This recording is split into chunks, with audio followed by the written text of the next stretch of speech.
Hey everyone, so welcome and welcome back. I'm going to be talking about lateral wrist x-rays today. I'm just going to give you a quick tip on how I've been able to get better lateral wrist x-rays. Now x-ray, yes, it's an art and a science, but not all the time you're going to get your x-ray perfectly on the very first try. There would be some cases that would be a bit more technical based on the patient's condition as well as the environmental condition, how even though they may be able to position their arm because somewhere else might be injured, like their hip for example, you may not be able to get them to sit upright to position their arm or whatever the case is. So this is just a quick tip on how you can perfect your lateral wrist x-rays a bit better no matter the circumstance of the patient.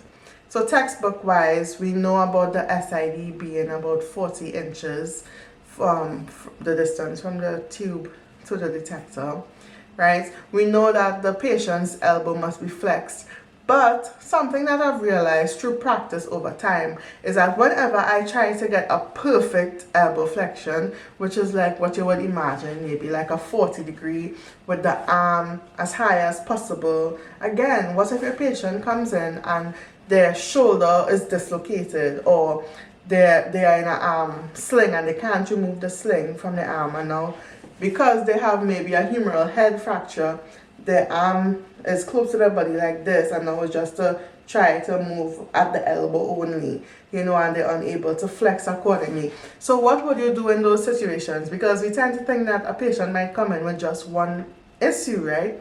I've had patients where their hip is fractured, they have a neck or femur fracture, their shoulder is fractured, and I don't know, they're getting back pain, something like that, so you could barely move them, It's important to be able to customize the methods that you use and modify your views, modify not really the views, but the positioning in order to attain that x-ray view or that projection.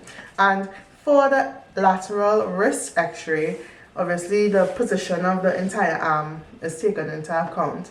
And something that I've realized personally is whenever I try to get that perfect elbow flexion of just about 90 degrees, depending on whether they have a buckle fracture or something with some kind of distal radial fracture or whatever, it tends to throw things off a bit.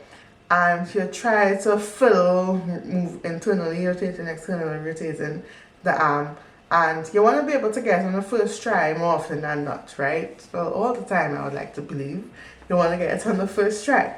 So what I tend to do now is I don't stress about getting a perfect elbow flexion. Not even a textbook, I think, even fully says 45-degree angle. Like you would want that for hand because the arm would properly align to the long axis of the detector and stuff like that. Those things are perfect because they enhance the aesthetics of the image and the likelihood of having an optimal image, right?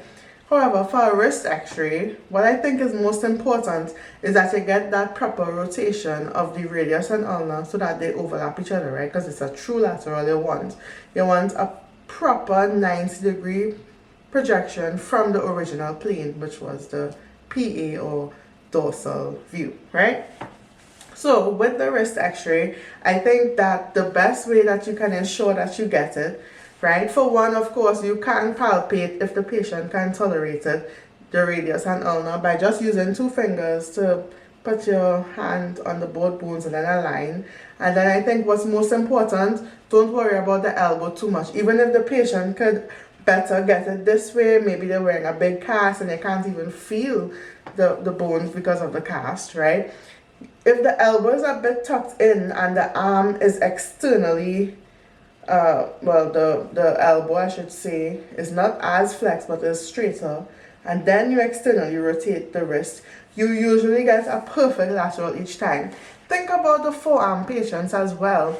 When they're in a cast and they're casted, usually when a patient comes with a full forearm cast, right, and they're just caring about the distal end really, their hand is usually elbow flexed a bit, not much though, depending on how high the cast goes, and their wrist is usually externally rotated and bent forward. So then you have patients cast like this, and they can't do much with that.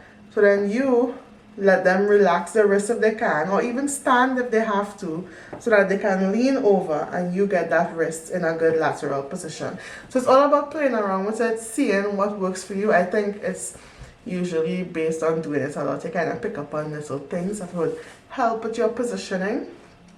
So yeah, and that's how I've realized that it doesn't have to appear perfect.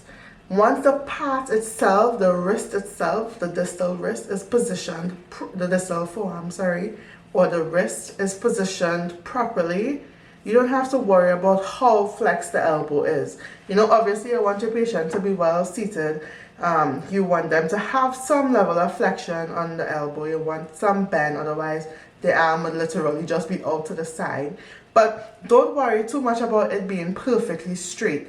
Turn your detector to fit the long axis of the patient's arm if you need to.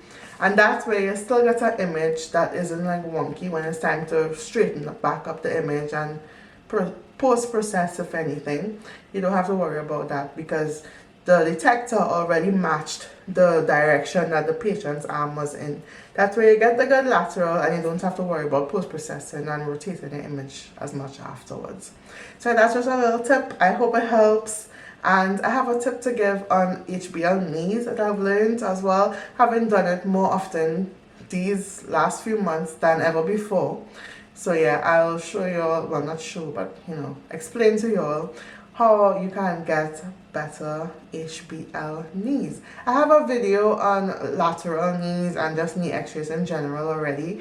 However, I haven't spoken about the HBL ones yet. I spoke about rotation and correcting rotation, so you can check out that video if you care to hear about that. But as for the HBL knee specifically, like, you know, in trauma situations, I'll let you know. Anyway, bye, take care. I hope this helped.